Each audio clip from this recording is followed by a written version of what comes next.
আসসালামু আলাইকুম, সবাই কেমন আছেন? এক একটা বয়সে মানুষের চিন্তাধারা এক এক রকম থাকে। যেমন আজকে যে পয়লা ফাল্গুন ছিল এটা আমি ভুলেই গিয়েছিলাম। এখন শুধু আমার চিন্তা আমার বাচ্চারা কিভাবে ক্লাসে ফার্স্ট হবে, কিভাবে ওরা ভালো স্কুলে ভর্তি হবে, কি রান্না করলে ওরা পছন্দ করবে, কি খেতে ওরা পছন্দ করে এগুলা নিয়েই ব্যস্ত থাকি। যাই হোক, আজকে আমি রান্না করব ইলিশ মাছ। আর মাছগুলা তেমন বড় না, একটু ছোট ছোট, তাই এই মাছগুলা যদি আমি শুধু তেলে ফ্রাই করতাম তাহলে এটা একদম কাটা কাটা হয়ে যেত। তাই আমি এটা টমেটো দিয়ে একটু বেশি করে পেঁয়াজ দিয়ে এটাকে দো পেঁয়াজা করব। আর এই যে আমি আগে মশলাগুলো ভালোভাবে তেলে ভেজে নিয়েছি, তারপর টমেটো দিয়ে একটু পানি দিয়ে এটা কষিয়ে নিচ্ছি। আর কষানোর পর যখন এটা তেল বেরিয়ে আসবে তখন আমি হালকা আর একটু পানি দিয়ে মাছগুলা দিয়ে দিব।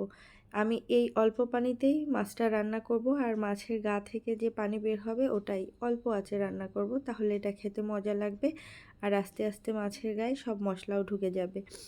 বেশি পানি দিলে এটা ভালো লাগবে না। আর এই যে আমার মাছ রান্না শেষ, আর এখন ধনেপাতা দিয়ে তুলে রাখবো। সবাই কমেন্ট করে বলবেন কেমন হয়েছে। আল্লাহ হাফেজ।